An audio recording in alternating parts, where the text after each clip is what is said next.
Hello everyone and welcome to Prana Homeopathy Yoga Center.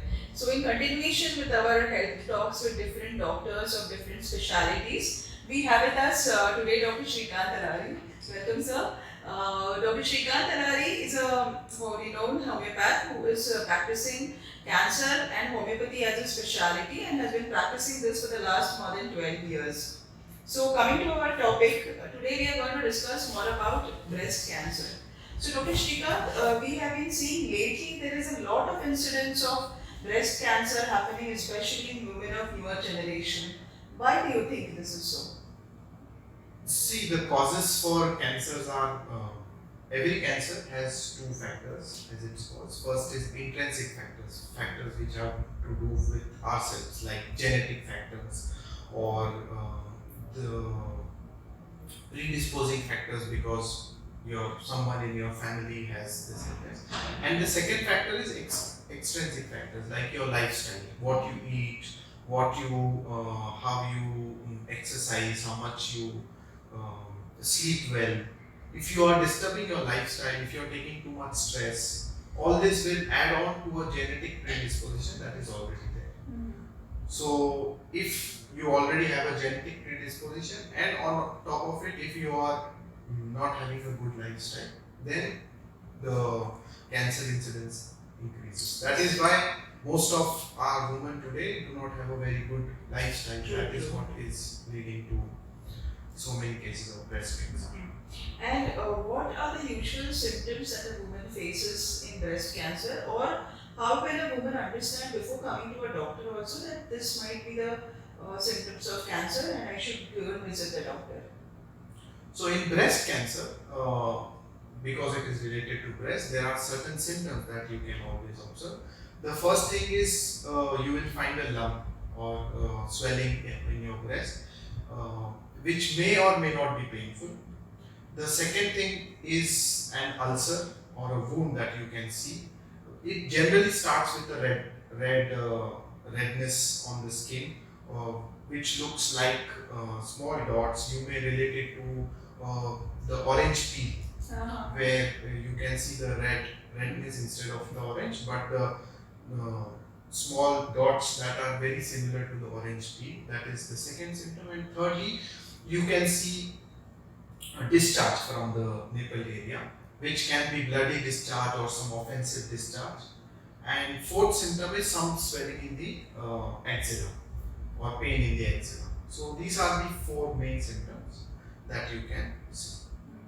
And many a times there is also a fear, of undergoing certain investigations, especially like mammography, and undergoing radiological investigations like X-rays. And women fear that overexposure to these may cause cancer. So, what is your advice on this? See, any radiation does cause cancer. So any kind of exposure does predispose you. So too much of anything is always going to cause a problem. If you are having too many X-rays, too many mammography, because as you said, because of the fear, many people do an X-ray every yearly. Okay. So more than doing it as a routine, we should always keep a check on our overall health and check if it is needed. We should go for these investigations. If not, it's better not to go for them. And whenever a woman is diagnosed of cancer, it comes as such a rude shock, not only to her, but to her entire family. So, what is the hope that you would like to give to such women? Well, especially breast cancer, speaking of breast cancer, the average survival rate for breast cancer, if you are diagnosed in the early stages, stage 1, 2, like the lump is only there in the breast, it's not spread even to the axilla. In such cases, many women can live even up to 20 years. So it has good survival rate. But as the cancer advances, if you are in stage 3, 4, even in those stages, the 5-year survival rate is around 80-85%. So to sum it up, cancer nowadays has become very similar to an illness like diabetes or blood pressure, where we are taking a medicine and living with it. So it's come down to such kind of a chronic illness. Okay. And it differs with every cancer. I am specifically talking about breast cancer. Yes. So you have been treating breast cancer cases with homeopathy. Could you tell us how and in which way does homeopathy help in breast cancer cases? So usually when patients are diagnosed of breast cancer, they opt for the allopathic mode of treatment, where the approach is to kill the cancer cell. Uh, the homeopathic approach is to see why the cancer cell was formed. That's where the whole approach differs. We are not looking only at the cell, but we are looking at the cause behind why. Like we understood, it's because of genetic factors, it's because of lifestyle factors. So with homeopathic medicines, we study the whole physical and mental makeup of an individual. We understand what is your genetic predisposition, what has led to this cancer, what were the lifestyle factors. And based on that totality of the predisposing factors in your health, we choose a medicine which is tailor made for you, which is specific for your needs. See, not you, any other patient can develop cancer because, for example, you may have developed cancer because of stress and because of eating unhealthy food or because of smoking. Another patient may have a different side. Different reasons. So each patient needs to be treated differently. True. So that is where homeopathy says that you need an individualistic approach rather than one treatment for everybody. If you have an individualistic approach, you will be able to treat the disease and cure it from its root causes. So there must be so many people, who once diagnosed cancer are usually also on a lot of aggressive allopathic treatment. So in case someone wants to take homeopathic treatment along with allopathic treatment, is it possible, and do these two medicines interact with each other, or do they just help each other? How is it? See, as I already mentioned, the whole approach is different, right? So the best thing that we generally advise patients is, if your cancer is very advanced, it's at a stage where it is causing mechanical obstruction, it is eating away your body cells, then we generally recommend that you get a surgery done, you get chemotherapy done, and then to address the reason why the cancer is there, you can start homeopathic treatment.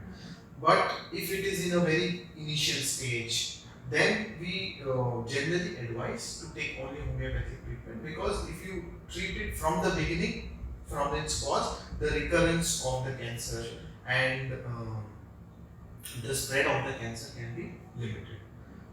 So that is where we have to first understand the approach is different. So we have to weigh which approach is needed when, and then decide. That's what patients should do. They should first judge their needs and accordingly choose what So works.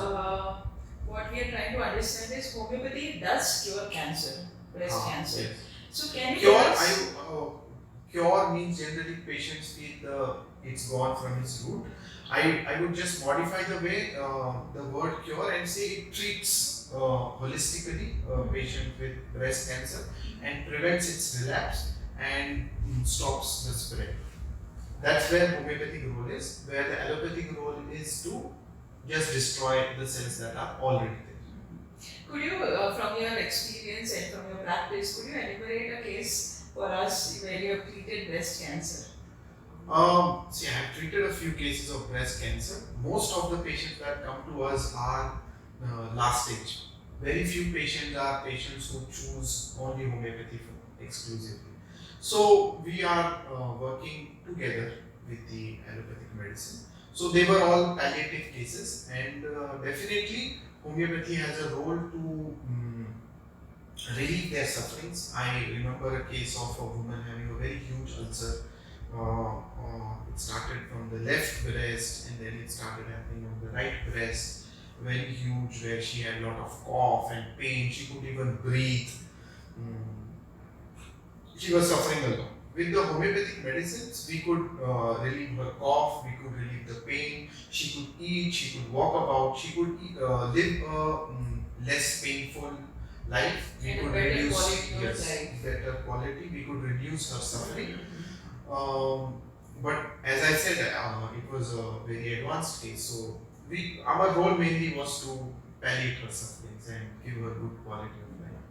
So that is one case that comes to mind. So thank you so much, Dr. Shrikant, for sharing all this information with us on breast cancer. And we will continue with this series on cancers along with Dr. Shrikant. And in the coming episodes, we intend to look at many more other cancers. Thank you.